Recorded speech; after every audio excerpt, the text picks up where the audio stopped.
Now exercise 3.6 question number 2 part 1 एक word problem दिया गया है। इस क्वेश्चन को स्टार्ट करने से पहले हम एक कंसेप्ट समझ लेते हैं। हमें यहाँ इस क्वेश्चन में अपस्ट्रीम और डाउनस्ट्रीम ये दो वर्ड्स के बारे में बताया गया है। ओके, अब ये दो वर्ड्स क्या हैं?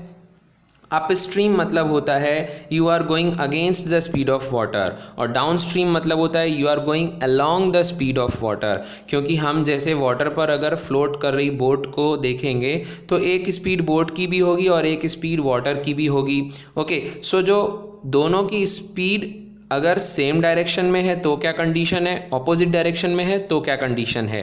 तो यहाँ पे एक डायग्राम की हेल्प से हम समझ सकते हैं। If we are going against the speed of water, अगर हम ऐसे डायरेक्शन में जा रहे हैं which is the direction opposite to the speed of water, तो हम उसको कहेंगे अपस्ट्रीम। ओके, अगर हम जिस डायरेक्शन में वाटर की स्पीड है उसी डायरेक्शन में अपनी बोट को रो कर रहे हैं, that means that is called down stream, तो उसको हम डाउन स्ट्रीम कहते हैं।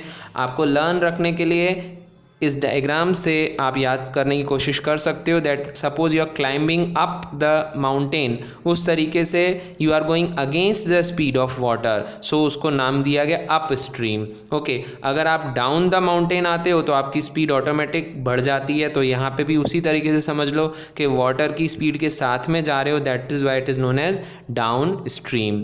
ओके, अब हम यहाँ पे जो वैल्यूज़ मानेंगे वो क्या हैं? स्पीड ऑफ बोट, बोट की स्पीड को हम मान लेते हैं x किलोमीटर्स पर आवर।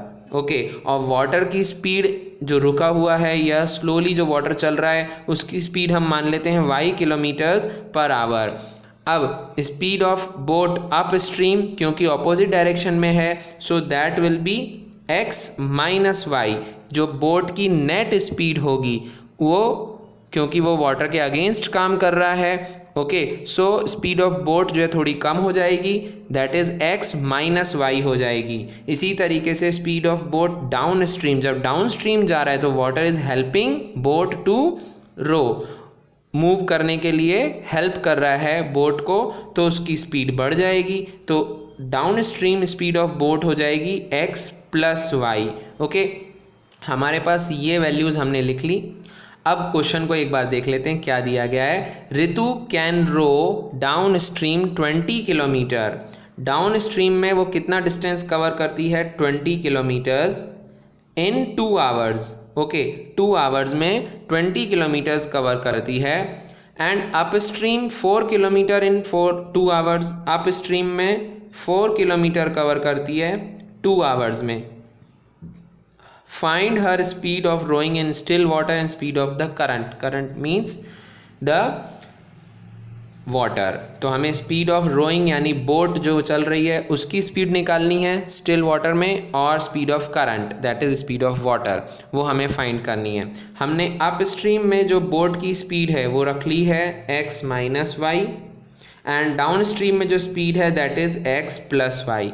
अब हमारे पास जो हमने इस तरीके से टेबल के फॉर्मेट में लिख लिया जो भी वैल्यूज़ गिवन है, now it becomes very easy for us to frame the equations. अब फर्स्ट कंडीशन में अगर हम देखते हैं तो यहाँ पे हमें स्पीड डिस्टेंस टाइम भी दिया है, सेकंड कंडीशन में भी स्पीड डिस्टेंस टाइम है। हमें सिर्फ और सिर्फ फॉर्मूला लगाना है एक सिंपल सा, speed equals to distance upon time. Okay, इस फॉर्मूला की हेल्प से अगर मैं फर्स्ट कंडीशन में देखूं तो फर्स्ट कंडीशन में मेरे पास क्या बनता है? स्पीड है x माइनस वाई, डिस्टेंस है 4, टाइम है 2। Speed equal to distance upon time 4/2 that is 2। तो फर्स्ट इक्वेशन मेरी आ जाती है x minus Y equals to 2। This is my first equation. ऐसे ही मैं सेकेंड कंडीशन में जाता हूँ तो x plus Y equals to 20/2 distance upon time that is 10। तो मेरी सेकेंड इक्वेशन हो गई x plus Y equals to 10। अब दोनों इक्वेशन को एलिमिनेशन मेथड से सॉल्व कर लेते हैं हम लोग। So what do we have? x minus Y equal to 2 first equation, x plus Y equal to 10 second equation. y already opposite sign में है, सो मैं यहाँ लिख देता हूँ just adding equation 1 and 2। Plus Y minus Y cancel हो जाता है, x प्लस एक्स हो गया 2x, 10 प्लस 2 12, यानी x की वैल्यू आ गई 6। x आ गया 6 किलोमीटर्स पर आवर। अब मुझे y की वैल्यू फाइंड करनी है, so I can find it out from any of the equation. Let us say second equation, so x plus Y equals to 10, y equal to 10 minus X, 10 minus X यानी कि 6, सो y की value हो जाती है 4 kilometres per hour. That means I can say that speed of the boat वो 6 है, speed of boat rowing equal to 6 kilometre per hour, and speed of current, speed of जो current है that is equals to 4 kilometre per our.